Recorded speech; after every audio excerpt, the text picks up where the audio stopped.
Hi, political, entertainment, business, motivational, spiritual interviews కోసం క్రింది నెంబర్కి సంప్రదించండి. నమస్కారం మేడం, డాక్టర్ వాసవి గారు. నమస్తే అండి. మేడం, ఇప్పుడు చూసుకున్నట్లయితే మనం ఆల్రెడీ టీనేజ్ గురించి ఒక వీడియో చేసాం. ఆఫ్టర్ టీనేజ్ 19 వరకు టీనేజ్ అంటారు, కానీ ఇప్పుడు 16 నుంచే స్టార్ట్ చేశారు జనాలు. 19 నుంచి అయిపోయిద్ది అని చెప్తారు, కానీ 16 నుంచే ఇప్పుడు పిల్లలు ఎలా ఉన్నారంటే పబ్స్, సినిమాలు, అవుట్డోర్ పార్టీస్, నైట్ అవుట్స్, వీటికి బాగా అలవాటైపోయారు మేడం. సో వీళ్ళు ఏంటి అంటే ఇంట్లో వాళ్ళు చెప్పేది కూడా వినట్లేదు. ఏముందిలే, వాళ్ళు చెప్తూ ఉంటారు, అమ్మ నేను ఫ్రెండ్ దగ్గరికి వెళ్తున్నా, కంబైన్డ్ స్టడీస్ ఉన్నాయి, లేదు ఫ్రెండ్ బర్త్డే ఉంది అని చెప్పేసి వెళ్ళిపోతున్నారు. లేదమ్మా వద్దు అని చెప్పినా కానీ ఎవరు వినట్లా, అబ్బాయిలైనా అమ్మాయిలైనా. రీసెంట్గానే ఒక ఇన్సిడెంట్ కూడా జరిగింది, అసలు చెప్పుకోవడానికి కూడా చాలా బాధగా ఉంటుంది అది. సో ఇలా జరగడానికి కారణం ఏంటి? ఇంట్లో వాళ్ళ మాటలు కూడా, పేరెంట్స్ మాటలు వినట్లేదు పిల్లలు. వినాలంటే వాళ్ళని ఎలా సర్ది చెప్పుకుంటే బాగుంటుంది, చిన్నప్పటి నుంచి వాళ్ళని ఎలా పెంచుకుంటే బాగుంటుంది, దీని గురించి ఒకసారి చెప్తారు మేడం? ష్యూర్ అండి, sure. It's a very good topic, actually burning topic అది.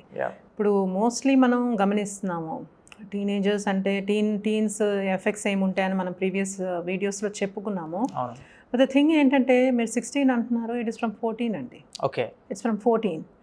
రేవా పార్టీస్ అని, డ్రగ్స్, దాని తర్వాత సిగరెట్స్, అవును, దాని తర్వాత ఇక ఒక్కటి కాదు రెండు కాదు అన్నీ జరుగుతున్నాయి. సో ఇది ఎందుకు జరుగుతుంది, ఎలా జరుగుతుంది కన్నా కూడా ఈ పిల్లలకి ఇవన్నీ ఎందుకు అలవాటు అవుతున్నాయి, ఇవన్నీ ఎక్కడి నుండి నేర్చుకుంటున్నారు వాళ్ళు, ఇది మనం ఫస్ట్ చూసుకోవాలండి. ఓకే, ద థింగ్ ఈజ్ పిల్లలు budding minds, okay, confusing minds. ఇప్పుడు వాళ్ళు ఏది చూస్తారో ఏది వింటారో అది వెంటనే ఎక్స్పెరిమెంట్ చేయాలన్న ఒక మైండ్ సెట్తో ఉంటారు.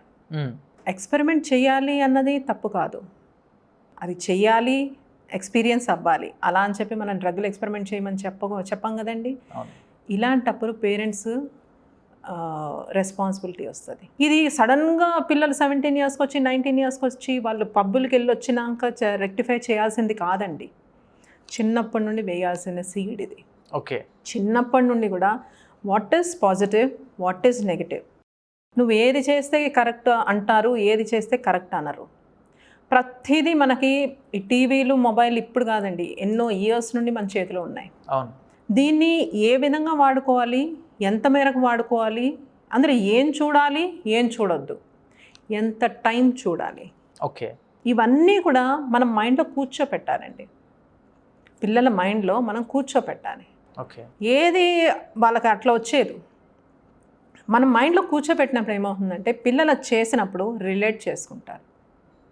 నేను ఇది చేస్తున్నాను, సో ఇన్పుట్ నా మైండ్లో ఉంది, నేను ఎలా చేస్తే బాగుంటుంది. పబ్కి వెళ్ళడం తప్పు కాదు, పబ్కి వెళ్ళొచ్చు రావచ్చు, అక్కడికి వెళ్ళి చేసే పనులు ఉంటాయి కదా, అవి అవాయిడ్ చేయగలగాలి. ఓకే, అవి ఎలా అవాయిడ్ చేయగలగాలి, మనం పిల్లల మైండ్ ఎలా అయితే సెట్ చేస్తామో అలాగే అవాయిడ్ చేస్తారు వాళ్ళు. ఎందుకండి చూసే పిల్లల్లో ఆల్మోస్ట్ 100% తీసుకున్నాం అనుకోండి మనం, 20 to 30% పిల్లలు, ఎందుకు 40% పిల్లలు అసలు సినిమాలు కాదు కదా, పబ్బులు కాదు కదా, మరొకటి కాదు కదా చేయరు. ఓకే, పేరెంట్స్ మాట వినరు, మొండితనం చేస్తారు. అది హార్మోనల్ చేంజెస్ వల్ల జరుగుతూనే ఉంటుంది. అది వాళ్ళు రియలైజ్ అవుతారు, రెక్టిఫై అవుతుంటారు. ఇది ఈ 40-45% పిల్లలు ఎవరైతే ఉన్నారో వీళ్ళు చేస్తూ ఉంటారు. ఎందుకు చేయగలుగుతున్నారండి పిల్లలు? వాళ్ళకి ఆ ఇన్పుట్ దొరికింది పేరెంట్స్ నుండి, ఓకే, వాళ్ళ ఎన్వైర్న్మెంట్ నుండి, వాళ్ళ గ్రాండ్ పేరెంట్స్ నుండి. What is right, what is wrong, నువ్వు వెళ్ళు, నువ్వు మొబైల్ చూడు, నువ్వు పార్టీస్కి వెళ్ళు, నువ్వు సినిమాకి వెళ్ళు, అక్కడ చేయవలసిందండి. వెళ్ళాక ఎంత టైంలోనే రావాలి వాపసు. నేను సినిమాకి వెళ్ళి పబ్కి వెళ్ళి అన్నీ చేసి మిడ్-నైట్ రావాలా వాపసు? అది కరెక్ట్ కాదు కదా. నేను అది చేయట్లేదు, నాకు అది నేర్పలేదు. నేను సినిమాకంటూ వెళ్ళానంటే సినిమా చూసాను, వచ్చాను, అంతే, that's it. So what is right, what is wrong అన్నది whatever you feed in the mind, that is going to show off అండి. So this is very important. అందుకనే పేరెంటింగ్, ఇప్పుడు ఇంకో వీడియో చేస్తాం మనం పేరెంటింగ్ మీద. ఆ పేరెంటింగ్ టిప్స్ చూడండి. అందులో ఏంటంటే ఏది అవసరం లేదు, పిల్లలకి ఎంత మేరకు కావాలి, ఎంత మేరకు అవసరం లేదు. చూడండి, మనం ఇంత కష్టపడేది మన పిల్లల కోసమే. అవును, ప్రతి ఒక్క అడుగు మన పిల్లల భవిష్యత్తు కోసమే వేస్తాం. అవును, ఏ పేరెంట్ పిల్లల కోసం నెగిటివ్ ఆలోచించలేరండి, కల్లో కూడా ఆలోచించలేరు. నెవర్. తల్లి తండ్రి గ్రాండ్ పేరెంట్స్, తల్లిదండ్రులు అయితే ఇంపాసిబుల్, వాళ్ళు అసలు నెగిటివ్ ఆలోచించలేరు. అవును. అలాంటి వాళ్ళే ఎమ్మడిపడి రెక్టిఫై చేసి ఇంటి నుండి పంపించేసి పిల్లల్ని ఇవన్నీ జరుగుతున్నాయి అంటే where is the problem? So ఇక్కడ ఏమవుతుంది, ఒకటి పేరెంటింగ్, ఒకటి అందులో రెక్టిఫికేషన్ కావాలి మనకి. ఇంకోటి ఏంటంటే అండర్స్టాండింగ్, పిల్లల్ని వాళ్ళ చైల్డ్ సైకాలజీ ప్రకారం అర్థం చేసుకోవడం. ఎవ్రీ చైల్డ్ డిఫరెంట్ అండి. ఒకరికి నయాన చెప్పాలి, ఇంకోరికి భయాన చెప్పాలి, ఎవరికి ఎలా చెప్పాలి అన్నది తెలిసి ఉండాలి. సో ఆ విధంగా చెప్తే మనం పర్ఫెక్ట్గా డీల్ చేయొచ్చండి పిల్లలతో. చాలా బ్యూటిఫుల్ అండి చిల్డ్రన్తో డీల్ చేయడము. It is not difficult. Okay. It is not impossible. It is difficult. It is not impossible. Okay. It can be dealt with. It is rectifiable. Only thing is minute changes are required. అవి చేసామనుకోండి, first is think about understanding your children. Second is communication, proper communication with your child. Third is put a perfect discipline or moral in their mind. Okay. అది ఎప్పుడవుతుంది, మనం follow అవుతుంటే అవుతుంది.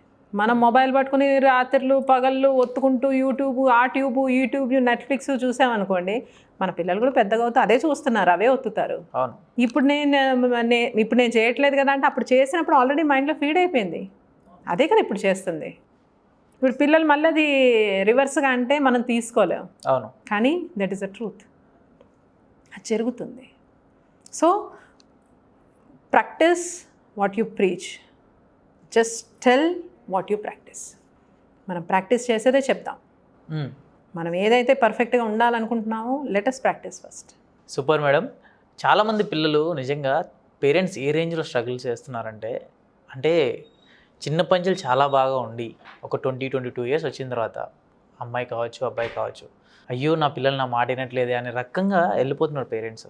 అంటే pubs అని parties అని late night ఇంటికి రావడం, ఇంకా రాలేదు అని వెయిట్ చేస్తూ ఉంటారు.